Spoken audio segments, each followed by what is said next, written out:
Hello and welcome back to another episode of Generation Ochi. My name is American Ben. Yes, I know this channel is supposed to be about anime, and it is. Believe me, we are going to cover all of your favorite series, from One Punch Man to Death Note to Ouran High School Host Club. Oh, stop it. I know some of you out there are closet fans of that last one. But on this channel, I also want to cover anime-inspired content, as well as just generally fun East Asian stuff. And Alice in Borderland fits into both of those categories. Did I mention I love the show? Funny, I'm actually starting to think that might be because I am a little bit nuts and secretly want to give its world a try. Okay, maybe that's a bit of an exaggeration. And as 40K fans would say of the Milky Way galaxy of the 42nd millennium, hell no, I don't want to jump into that world. But can I at least say with some degree of truth that all of us are just less exaggerated versions of Alice in Borderland's characters? The chaos that manifests in the psychopathic behavior of Alice's characters lives quietly restrained within our minds. Right, everyone? Right? Everyone? Huh? Oh, whatever. Anyway, as I said in the general review I did of Alice on Generation Films, the characters in the series are so colorful and interesting because the actors seem to know their roles well and give 110% to their performances. As in, yeah, they go over the top, and while that might not work for some shows, exaggerated characters fit perfectly in Alice in Borderland's frenzied, treacherous world. So today I want to spend some time breaking down each of their characters, explaining their purpose in the story, if you will. And by the way, if you've read the manga, definitely chime in the comments below to add what you know. I just ask that you don't include major spoilers, like the ultimate fates of the characters. Before we begin, if you have no idea what Alice in Borderland is, please first check out the video review we did on Generation Films.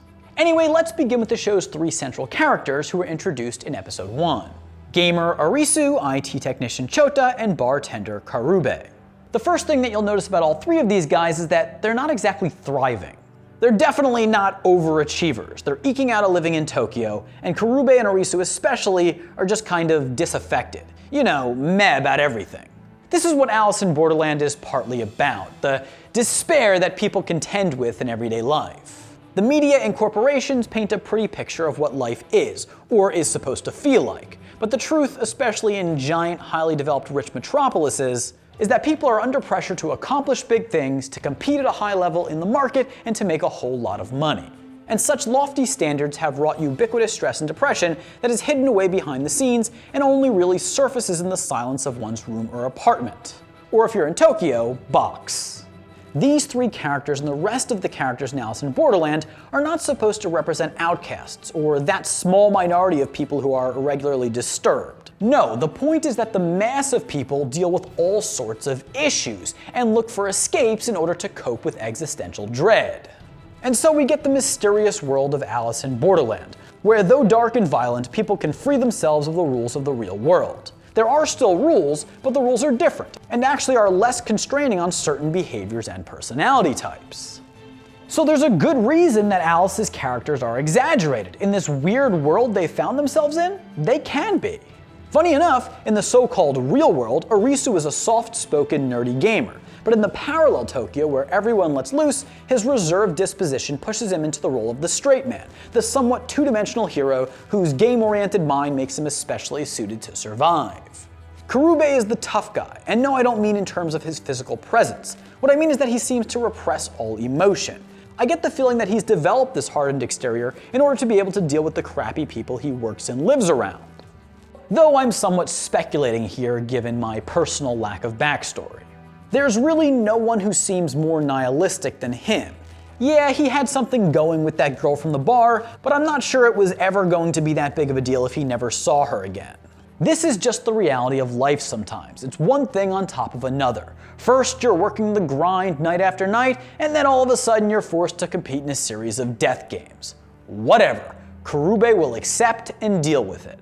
Chota, on the other hand, is a little bit more unique than the other two for two reasons. The first is that to him, life isn't as meaningless. He's religious and trying to hang on to his beliefs despite being thrust into hell on earth. Second, he's not at all cut out to survive in parallel Tokyo. He's physically weak and has little willpower. His role is to be the sorry sucker, I guess. We feel bad for him as by no fault of his own, he's ended up in a world where he's likely to die and needs his friends to go out of their way if he's going to have any chance at all of living on. He is creepy though, I guess. I mean, hella creepy, so by that measure, he belongs.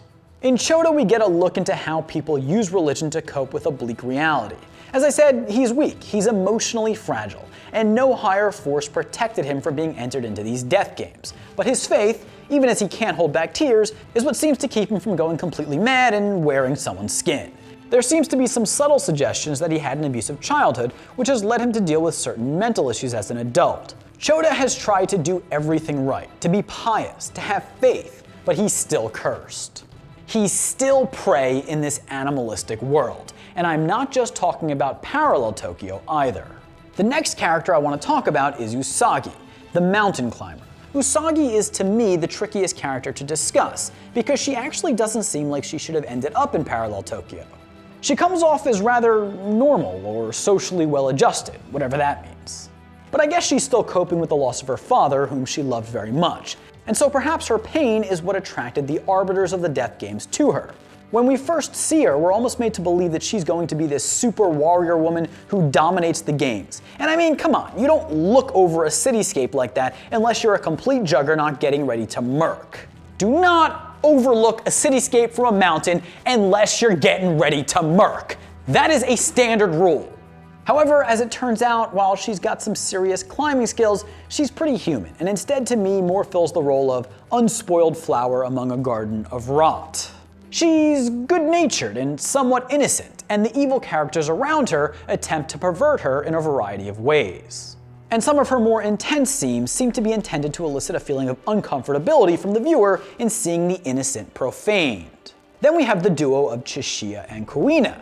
When we're first introduced to Chishiya, he comes off as cool and perhaps somewhat bored, though perhaps it would be more accurate to say that he's accepting of his situation. I think he's actually a bit more complicated than that, though.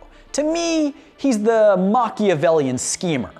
He's probably deeply philosophical and has a dark view of human nature and knows that manipulation and trickery is necessary in order to survive and succeed.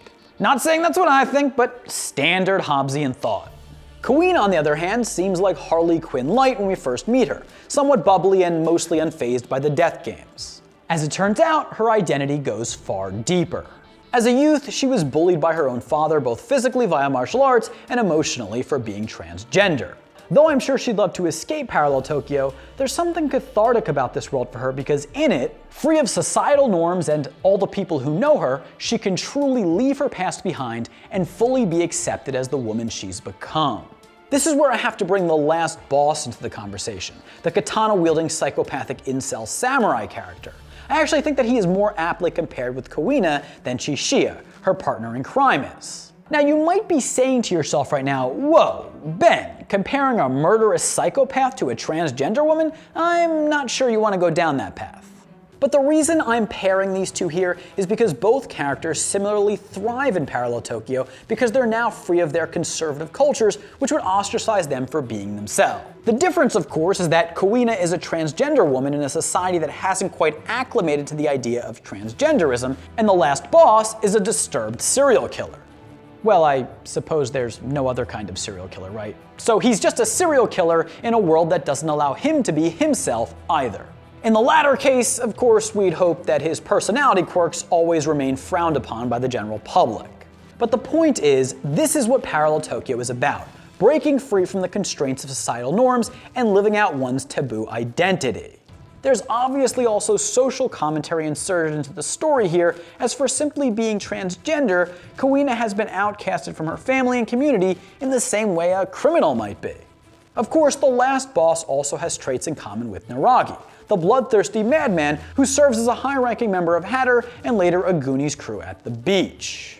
Both Naragi and the last boss are murderous psychopaths who thrive way more in parallel Tokyo than they do in the real world, as in the former setting, they can really let their freak flags fly. The difference, of course, is that Naragi's violent tendencies seem born of a past rife with abuse. He was bullied and repressed the anger, and his madness developed as a result of being pushed around. In parallel Tokyo, now he's the bully. He's in control, and his wrath is unrestrained. The last boss, on the other hand, he's not really angry. He's a born psycho. He just loves to kill, and sometimes does so quite unnecessarily in instances where maybe he could have just given someone a gentle warning instead of death.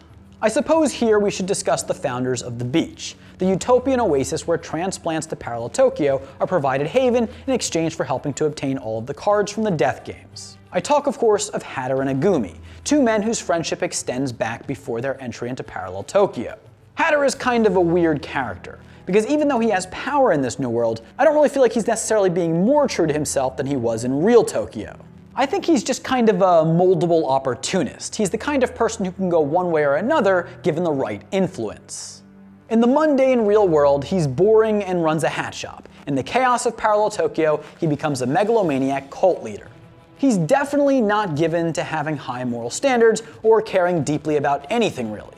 So as society goes, so does he, and I think he's fairly simple in that way. He lives for himself, even if he claims to live for his devoted followers. When it comes to Aguni, you might expect me to say something about his military background playing into his character. And yeah, it does. He's kind of hardened in that way. He knows how to fight and doesn't panic in tense situations. He also runs the beach through force. However, I mostly think he's a lot like Hatter. He seems principled, but he also doesn't have many reservations about having everyone at the beach killed. And for what reason? Because they drove his bestie insane.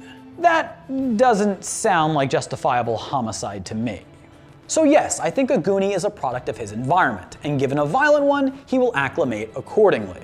Hatter and Aguni are to me like street hustlers, tough and prone to try and make a buck and have some fun wherever they go.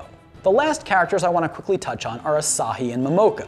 Without saying too much here, these two ladies are just supposed to be good-spirited, but hapless, impressionable, and somewhat dim-witted marks that can easily be taken advantage of or forced into doing the devil's work as they don't know any better. Anyway, as you can see, each character in Parallel Tokyo has a specific and distinct role to play, and that along with their exaggerated qualities helps to make the cast of characters as a whole a lot of fun to watch. And of course, while diverse in terms of look and personality, the characters are all linked via some sort of suffering or despair, pain which has brought them into this mysterious world full of chaos and death. Anyways, that's the video. I hope you enjoyed it. The show's a lot of fun and I cannot wait to do more videos on it and to see season 2, which should be out probably sometime in the next year or so, I hope.